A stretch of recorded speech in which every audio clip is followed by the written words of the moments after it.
London Bridge is falling down, not a nursery rhyme, but the headline in the Warsaw Weekly. December 2025.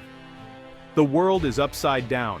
Another major British bank is moving its European headquarters, not to Frankfurt or Paris, but to Warsaw. Warsaw, once a punchline, is now where serious money is made. It's a stunning reversal.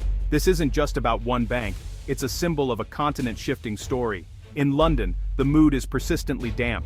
Queues for services grow, the NHS teeters, and the pound is shaky. The UK, once Europe's lion, now seems lost, while Poland's energy is impossible to ignore. The roles have flipped. The Polish plumber, who once sought a better life in London, now returns to Warsaw to start a business.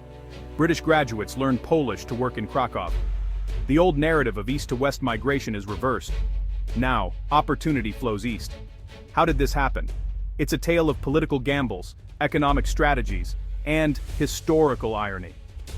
To understand Europe's new reality, we need to rewind and see the different paths these nations took.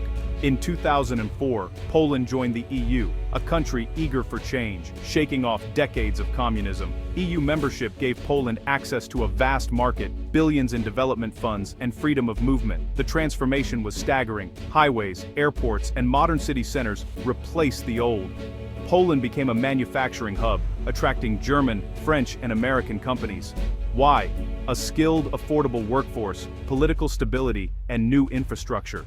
While the UK focused on finance, Poland made things: cars, electronics, furniture. But it wasn't just cheap labor. Poland moved up the value chain, investing in STEM education.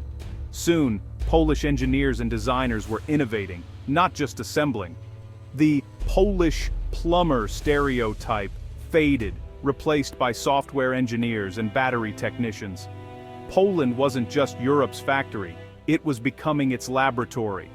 The country's smart use of EU funds built a foundation for a dynamic modern economy.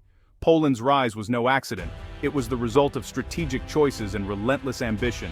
While Poland built, Britain banked. The UK's economy became reliant on the City of London, with finance as its golden goose. London thrived, but the rest of the country was left behind. Regional inequality grew. The 2008 financial crisis exposed the risks of this model. The government bailed out banks, but austerity followed. Many Britons felt the dream had died. The promise of shared prosperity was hollow. Economic stagnation and political disillusionment set the stage for Brexit. The 2016 referendum was driven by a sense of lost control and frustration with the status quo. The Leave campaign promised a brighter future, but the reality was different. Britain's over-reliance on finance left it vulnerable, while manufacturing and regional economies withered. The country's choices led to deep divisions and a loss of direction. The UK's gamble on finance and Brexit would have lasting consequences. Meanwhile, Poland's steady industrial growth was paying off. Migration tells the story of Europe's reversal. For years, Poles moved to the UK for better wages and opportunities, becoming vital to the British economy. But as Poland's economy boomed, the wage gap shrank and the pull of home grew stronger. Why struggle in London when life in Warsaw offered more for less? The Polish government encouraged returns, and Brexit accelerated the trend. Uncertainty, new immigration rules, and hostile rhetoric pushed many Poles to leave the UK. The flow reversed. Poles returned home, and now, British professionals are moving to Poland. Sectors like IT and engineering attract young Brits to Warsaw and Krakow. British companies relocate staff to Poland, chasing growth and stability. The ultimate irony: Brits are now the economic migrants seeking opportunity in Poland. Migration patterns have flipped, reflecting the continent's new reality. The story of who seeks opportunity, and where, has changed completely.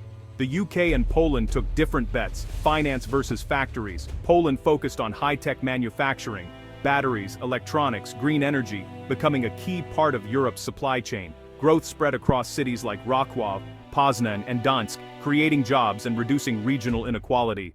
Young people could find good jobs without leaving their hometowns. The UK, meanwhile, concentrated wealth in London and neglected manufacturing. When finance faltered, the whole economy suffered. The 2008 crisis showed the dangers of over-reliance on a single sector. Poland's diversified industrial base gave it resilience. The UK's foundation was shaky. The difference in economic philosophy explains their reversed fortunes. Poland's steady, distributed growth created stability and optimism. The UK's pursuit of fast profits left it exposed and divided. In the long run, Poland's approach proved stronger. The lesson slow and steady wins the race. Brexit was an earthquake, but the aftershocks were worse. Leaving the EU brought red tape, trade barriers, and economic friction. Exports to Europe plummeted, investment dried up, and companies moved to EU cities, especially Warsaw. The City of London lost its edge, jobs and assets fled, and the UK's economy stagnated. Meanwhile, Poland thrived as a committed EU member, attracting investment and jobs. Its skilled workforce and full access to the single market made it a top destination. The war in Ukraine boosted Poland's strategic importance, making it a hub for aid and security. Poland's economy grew rapidly, while the UK's shrank. The zloty stayed stable. The pound wobbled. Unemployment fell in Poland, rose in the UK. Poland was full of confidence and ambition. The UK lost in nostalgia and regret. The psychological shift was as important as the economic one. Poland's rise and the UK's decline became impossible to ignore. Poland's success brings new challenges. The middle-income trap looms. Poland must innovate, not just manufacture. Investment in R&D and a culture of entrepreneurship are crucial. Demographics are a concern. Low birth rates and an aging population threaten growth. Poland now needs immigrants, a reversal from a decade ago. Integrating newcomers will test its social and political maturity. Rapid growth has driven up property prices and increased inequality between skilled and unskilled workers. Environmental issues persist. Poland relies on coal, and transitioning to green energy is tough. As a major EU player, Poland faces higher expectations and scrutiny. Political battles over democracy and the rule of law are ongoing. Managing these growing pains will define Poland's future. Success isn't just about growth, it's about handling the pressures that come with it. By 2025, Poland is a destination. Warsaw, a vibrant cosmopolitan city. Its streets are filled with languages from across Europe, including British voices. The European dream feels more alive in Warsaw than in much of the Old West. Young people in London face a tough job market and high costs. In Warsaw, opportunity abounds. British developers and engineers now work for Polish companies, following the jobs east. Poland is a magnet for talent, while the UK stagnates. The UK's political landscape is fractured, still debating Brexit's fallout. Poland builds high-speed rail and gigafactories. The UK debates potholes. The famous British optimism has faded, replaced by anxiety. The reversal is psychological as well as economic. Poland is gaining confidence as a leader. The UK struggles with lost influence. Both nations are adapting to new roles in a changing Europe. Both the UK and Poland face critical choices ahead.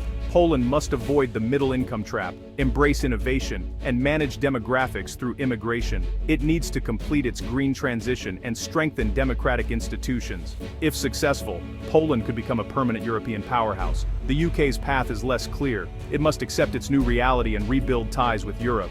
Rejoining the EU isn't necessary, but reducing economic friction is vital. The UK must rebalance its economy, invest in neglected regions, and heal social divisions. This will require vision and political courage. The UK still has strengths, universities, culture, language, but needs a new strategy. The story of Poland and the UK is a lesson. History isn't destiny, and fortunes can change fast. Strategic investment and openness matter. Poland embraced Europe and built for the future. The UK looked inward. The future is unwritten, but the lessons are clear.